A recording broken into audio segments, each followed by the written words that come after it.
Wir sind jetzt hier bei EA und sprechen mit Patrick Bach, dem Executive Producer von Battlefield 4. Patrick, how are you doing? Great show yesterday.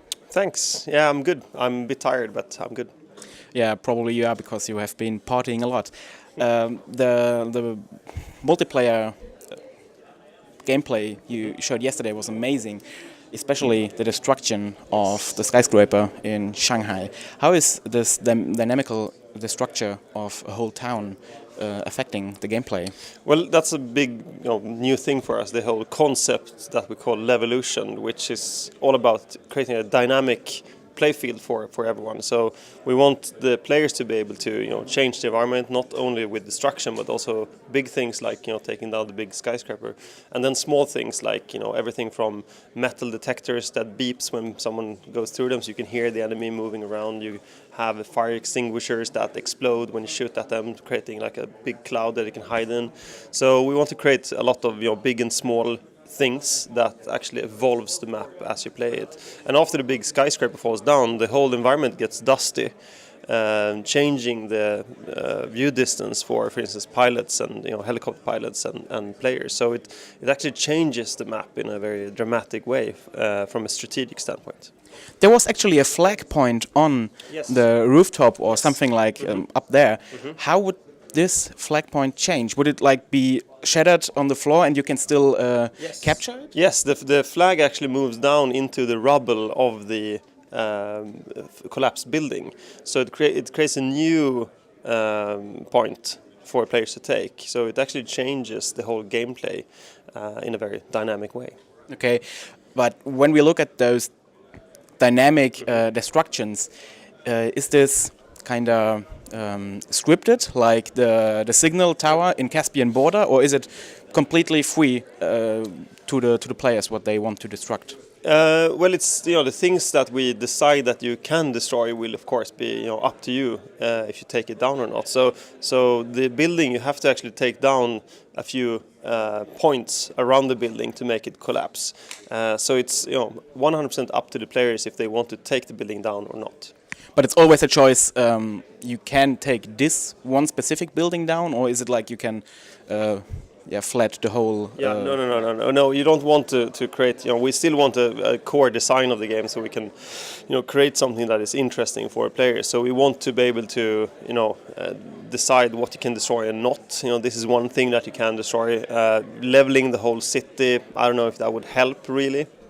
Yeah, well, in Bad Company 1, you had this problem that kind of people were flattening out the whole stuff. And what's your way to work around this? Well, it's a design choice what you let people destroy and not. It's not a technical limitation. It's more what do we want players to do and what works and what doesn't. Some destruction doesn't make the game better, so then we kind of lock it down and make sure that you can't destroy things. But we want to be able to have a more destructible environment than we had in Battlefield 3, for instance. So it's much more destructible than it was before. You showed us a PC version of the game. Now we have next-gen versions coming up. Are they this time featuring 64 players? Yes, of course they are. Both new consoles are featuring 64 players and 60 FPS.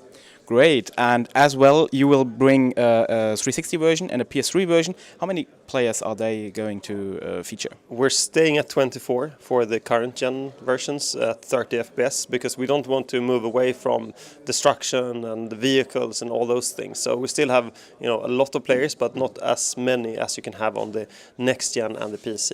Okay, you did reduce the number of players in the close quarters DLC on consoles down to 9 per team. How did this work out for you? Did you get any feedback on that? Of course, you always get feedback from people, but in general, it works pretty well. People are still playing it, and they seem to enjoy it, even though we had to reduce the player count. But then again, we are now fixing that. You can see that the Siege of Shanghai map, for instance, contains both like a metro area and a rooftop area. So we can try to combine the best of what you did in Battlefield 3, but putting all of those things on the same map. So I think that's quite exciting. Yeah, the elevators were great, and it's a great vertical experience as well, probably. Talking about a new game mode, if you want to say it is, the commander is coming back. Yes. What is what's going on?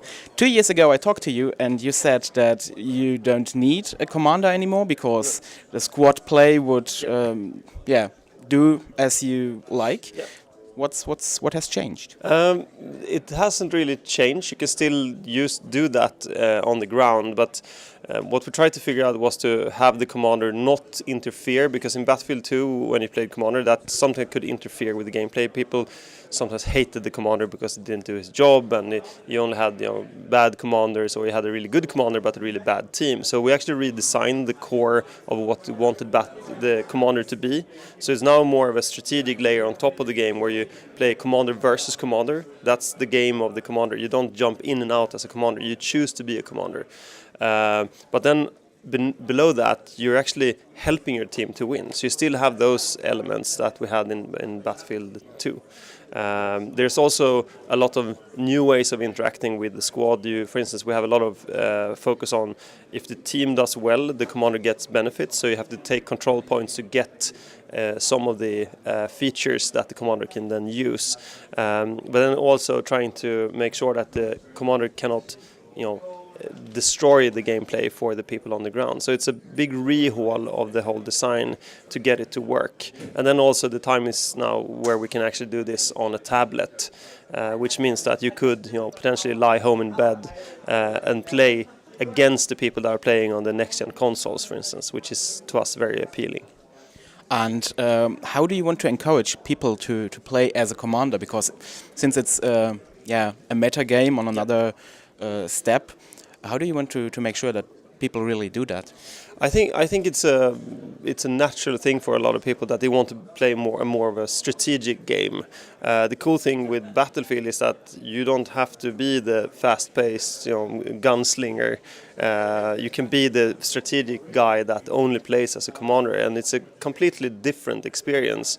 But you're still playing together with the people that are, really good pilots or really good infantry players, etc. So I think, to us, we will find an audience that is more catered to the strategic experience and the slightly less fast-paced action, which I think is what Battlefield is all about, catering to all of these players. And what kind of feature set is he going to be controlling? Is he just having the artillery, or is he still having the drones from Battlefield 2, or? Well, we're showing some of it here today, actually, on the show floor. It's everything from having, you can give, ammo and health to players. You can also deploy vehicles at control points. You get, depending on what happens, you get access to, for instance, the missiles, where you can, make a big boom. You can also, talk to your squads. Which makes it a very social experience as well. And there's a lot of big and small things you can do. And we're also using a new interface design that works not only for the commander, but it's also a part of how you spawn into the game, and also how the spectator mode works. So it's a very cool top-down view where you have full control over the battlefield, and you can zoom in and out on the map and do all kinds of stuff. So it's a very, very interesting way of interacting with the game. You now just said two interesting things. First of all, you can talk to them. Yes. Are console manufacturers really allowing you to do that? Because I know that Microsoft is right now not allowing anyone to interfere from their service with their own service, like Microsoft service, and how is that working? We are in negotiations with first party right now on how to make that happen, but we are making sure that can work.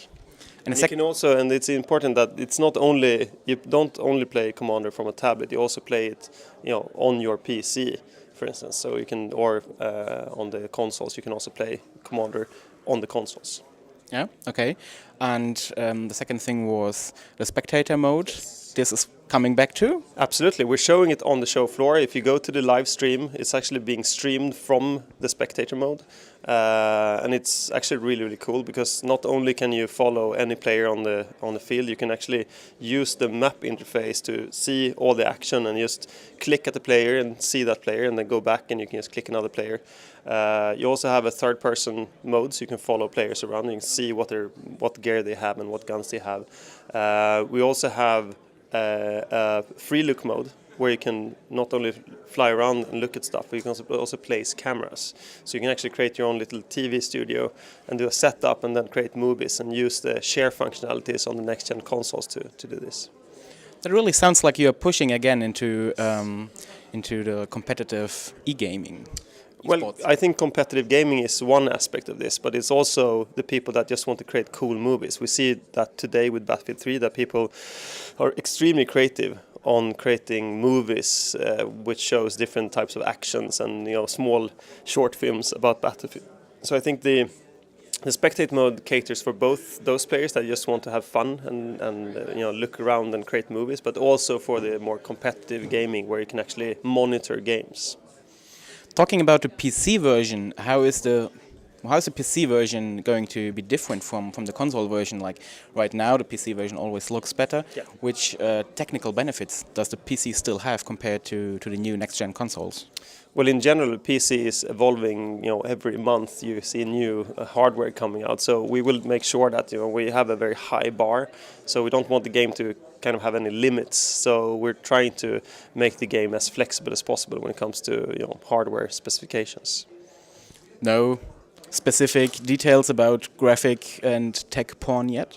No, not really. We're doing a lot of things. We have some really avid tech people at DICE, so they are always trying to push the limits, and we're trying to make the best use of each platform. So PC, of course, we're pushing the bar for CPU, GPU, memory. The next gen consoles have a lot of cool new features that are like separate from just the GPU and CPU that we're also utilizing. And then of course the current gen consoles, we were kind of trying to get the bar up slightly even on those based on the new Frostbite 3 engine. Okay, cool. Thanks a lot, and have a great time publishing Battlefield, Mirror's Edge and Star Wars Battlefront. Thanks a lot. Thank you very much. Bye. Thanks.